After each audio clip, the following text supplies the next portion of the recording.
이러고 있다가 이러면서 서서히 이 유니테리안적 생각을 갖고 있는 사람들이 하버드 대학교를 장악을 하기 시작을 했고, 그들 거기에 대한 거기에 대항 세력으로 앤더버를 중심으로 또 보수주의자들이 결집을 했는데, 그러다가 1815년에 또 한 번의 그 사건이 벌어집니다. 그거는 그 당시에 영국에서 유명했던 목사 중에 테오필로스 린지라는 사람이 있습니다. 테오필로스 린지. 이 사람이 유니테리안이었습니다. 이 사람이 그 회고록을 출판을 했는데요. 1815년에. 근데 그 회고록의 일부 중에 미국 보스턴에 있는 목사들이 자기한테 보낸 편지도 포함이 돼 있었습니다. 근데 그 편지 중에 하나에 이런 내용이 있는 거죠. 거기 보면 보스턴의 목사들 대부분이 심정적으로는 유니테리언이다. 그러나 공개적으로는 그런 것들을 커밍아웃하지 않고 있을 뿐이다. 이런 얘기가 나온 거죠. 그러니까 사람들이 뭔가 이게 느낌이 안 좋아라고 느낌이 있었는데, 이게 공개적으로 출판된 문서에 자기네들끼리 우리들이 유니테리언이다, 숨은 유니테리언이다라고 언급했던 게 드러난 겁니다. 이렇게 되면서 앤더버 신학교를 세우는데 핵심이 됐던 그 목사 중에 여디디아 모스라는 사람이 있습니다. 여디디아 모스. 제가 알기로는 이 여디디아 모스가 나중에 모스 부호를 만드는 그 사람의 아버지인가 할아버지가 그런 것 같은데, 아무튼 이 여디디아 모스는 칼빈 정통주의를 지키려고 했던 사람들인데요. 이 사람이 소책자를 출판을 했습니다. 그게 보스턴에 있는 유니테리안 목사들을 공격하는 책이었는데, 그 책의 제목이 뭐냐면 Are you of the Christian or the Boston religion? 그러니까 당신은 기독교인이냐 아니면은 보스턴교를 믿는 사람이냐, 이렇게 말한 거죠. 여기서 크리스찬 릴리전하고 보스턴 릴리전을 구분해가지고 보스턴 릴리전이 유니테리아니즘이다라고 주장을 한 겁니다. 그랬더니 또 그 유니테리안을 지지했던 존 로웰이라고 하는 사람이, 이 사람이 이 여디디아 모스를 향해서 반박하는 글을 썼는데, 그게 Are you a Christian or Calvinist? 너는 기독교인이야? 칼빈주의자야? 이렇게 말하는 거죠.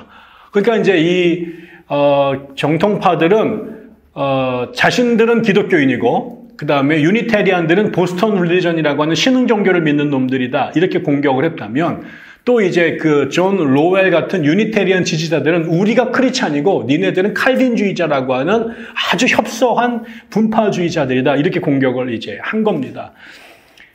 이렇게 되고 이러면서 막 양측 간에 보수주의자들과 유니테리안주의자들 간에 지상 논쟁이 막 벌어지면서 적대감이 커지기 시작한 거죠.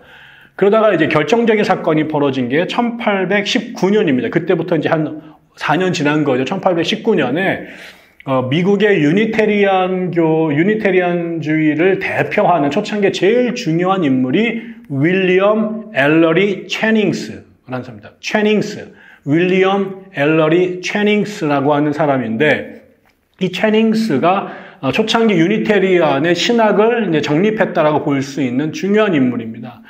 이 사람이 1819년 5월 5일에 볼티모어에서 나중에 이쪽 유니테리안 쪽에서 되게 중요한 인물이 되는 제러드 스팍스라고 하는 사람의 목사 안수식에 설교를 하러 간 겁니다. 이 사람이 제러드 스팍스라고 하는 사람의 안수식이 볼티모어에 있었는데, 메릴랜드 볼티모어에 있었는데, 거기에 가가지고 설교를 하는 거예요. 근데 그 설교 안에서 이 유니테리안이 무엇인가에 대한 설명을 자기네가 쫙 한 겁니다. 그래서 우리가 진짜 기독교다, 우리는 꼴통 칼빈주의자들이 아니다, 이러면서 거기에서 이 사람이 했던 내용이 뭐냐면 이런 겁니다. 유니테리안 기독교는 기본적으로 자기네가 만든 게 아니라 성경에서 영감받은 하나님의 말씀에 근거해서 만들어진 거다. 우리는 인간이 만들어낸 인본주의적 신흥 종교가 아니라 성경에 근거한 종교다라고 주장을 한 것이고요. 두 번째로는 그런데 이 사람이 그러면서 성경에 대해서 아직은 우리가 근본주의라고 하는 게 나오려면 100년 이상 걸려야 되는 시점인데, 그러니까 뭐 성서 무엇을이라든가 이런 교리는 아직 없었던 거죠. 그렇지만 적어도 사람들은 성경이 하나님의 말씀이라고 다 생각을 했고 다 하나님의 영감받은 책이라고는 보편적으로 이해하고 있었습니다. 그걸 뭐 특별히 교리로 만들거나 이러진 않았지만, 근데 이제 이 당시에 그 유럽에서 성경에 대한 새로운 이해들이 막 터져나오기 시작을 합니다. 그 유명한 그 바로 스피노자 같은 사람들이 이미 그 유럽에서 성경에 대해서 대단히 이제 그 날카로운 비평들을 하기 시작을 했는데, 이 사람이 그런 영향들을 받아들이면서 성경의 의미는 다른 책들과 동일한 방식으로 탐구돼야 된다. 성경이 하나님의 말씀이라는 걸 부인하지는 않습니다. 그러나 그 성경도 다른 책들을 연구하는 것과 똑같은 방법론을 갖고 성경을 연구해야 된다라는 주장을 했습니다. 이것 자체가 이제 굉장히 당시로는 진보적인 입장이었던 거고, 또 특별히 예수 그리스도에 대한 생각이 이제 되게 중요한, 이 사람이 유니테리언이라는 게 삼위일체를 부정한다라는 개념이잖아요. 그래서 이 사람이 예수의 신적인 의무를 인정합니다. 예수도 인류를 구원하기 위해서 하나님이 보내신 사람이다. 그의 죽음과 사역을 통해서 인류를 구원했다. 그래서 영원한 정결과 행복의 상태로 인간을 이끌어가는데 예수가 기여했다라고 인정을 합니다. 그러나 성부 하나님과 성자 하나님을 동일시하지는 않는 것이죠. 예수가 하나님께 보냄을 받아서 대단히 인간의 구원을 위한 결정적인 역할을 한 것은 맞다. 그분 때문에 우리가 구원받았다. 그러나 예수가, 성자가 곧 성부는 아니다. 라고 해서 성부와 성자를 구분합니다. 그러니까 이제 이런 면에서 이제 아리안주의자라고 이제 얘기를 하는 것이고, 또 삼위일체를 거부했기 때문에 소시안주의자라는 영향도 받게 욕을 먹는 것이죠. 그러면서 예수는 하나님이 아니지만 인간의 구원을 위해서는 결정적인 역할을 한 존귀한 존재다. 그의 역할은 신적인 것이었다. 라고 얘기를 하지만 성부와 성자는 구분을 짓습니다.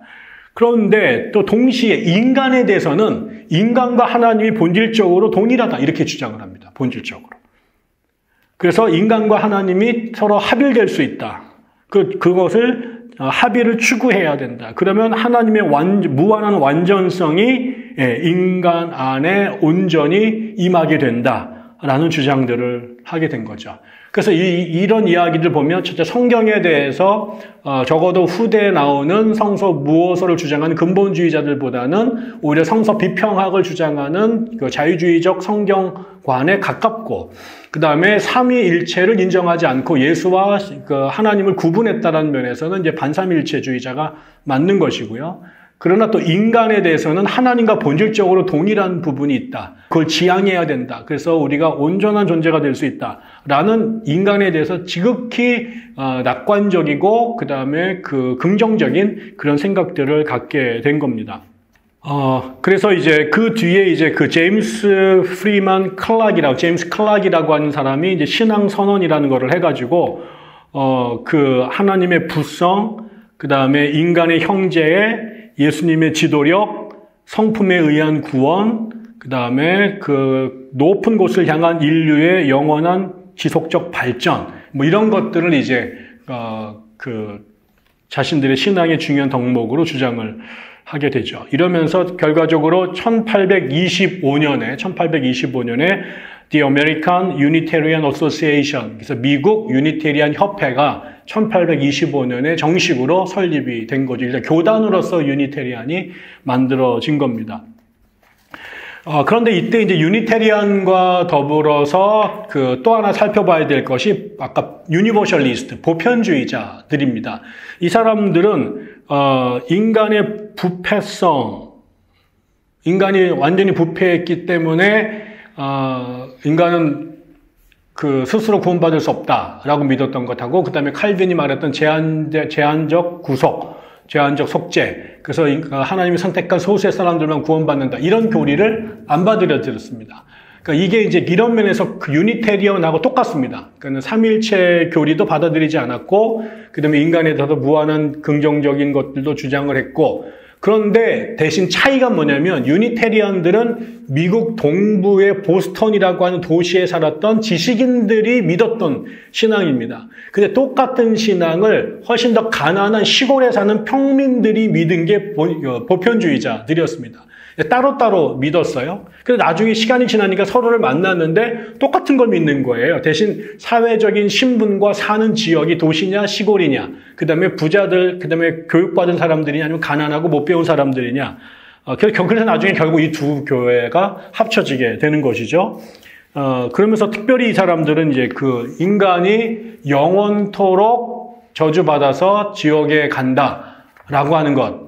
한 소수는 구원받고 나머지는 전부 다 지옥에 간다라고 하는 것은 선한 하나님이라고 하는 기본적인 신과 안에서 볼 때 말이 안 되는 거다. 어떻게 하나님이 세상을 이처럼 사랑해서 독생자를 주셨는데 그게 결국 몇 사람만 천당 보내고 나머지 끊임없이 훨씬 더 많은 사람들을 지옥에 보내기 위해서 이게 세상을 만든 거냐 이러면서 영벌이라고 하는 개념 자체를 받아들이지 못했던 사람들이었고, 그래서 이 사람들이 이제 그 유니버셜리즘을 이제 갖게 되었습니다.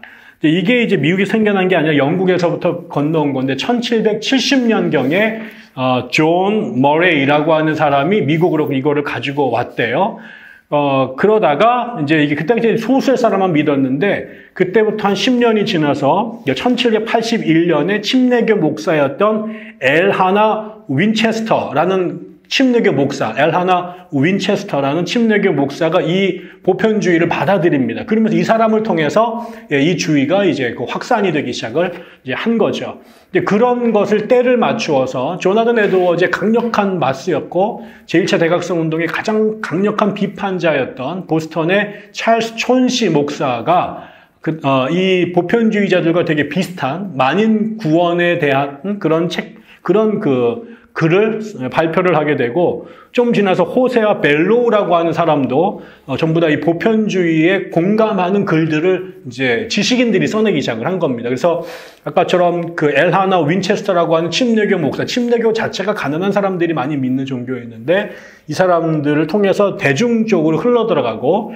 그다음에 지식인 엘리트 계층에서도 촌시라든가 그다음에 벨로우 같은 사람들의 글을 통해서 점점 이렇게 보편 구원이 확장이 된 거죠.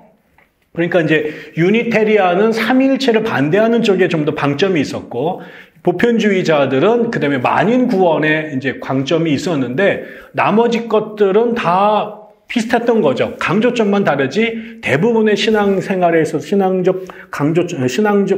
내용에 있어서는 입장이 이제 비슷했습니다. 그렇게 해서 결과적으로는 이 두 그룹이 하나는 도시에, 그다음 하나는 시골에 이렇게 존재하게 됐고, 나중에 말씀드린 것처럼 유니테리안은 미국의 매사추세츠 동부 지역, 보스턴이 있는 지역에 한정돼서 소수의 사람들이 이제 믿었고, 나머지 사람들은 유니테리안을 안 넘어갑니다. 그래서 이제 유니테리안은 이제 미국에서 아주 소종파 운동으로 남게 된 거죠. 대신 부자들이면서 교육받은 하버드 대학교를 장악을 하게 되면서 숫자가 적지만 엘리트 계급들이 믿게 되니까 그 영향 자체를 무시할 수는 없습니다. 그러나 이제 교세 자체는 매우 한정적, 지역적으로나 숫자가 한정되어 있습니다. 근데 이 유니버셜리스트들은 동쪽에서 서부가 개척될 때 서부로 이동을 합니다. 그래서 가난한 사람들이 계속 이제 더 먹고 살기 괜찮은 곳을 찾아가게 되는데, 그러면서 서부에 가서도 이 사람들이 안착을 하게 되고, 그래서, 교세 면에서는 보편주의자들, 유니버셜리스트들이 유니테리안보다는 훨씬 더 많은 숫자를 이제 갖게 됩니다. 그 다음에 최근에 제가 알기로는 1960년대인가 와서 이 두 교단이 합쳐가지고 지금은 유니테리안 슬래시하고 그 다음에 유니버셜리스트 처치 이런 식으로 교회가 되어 있습니다.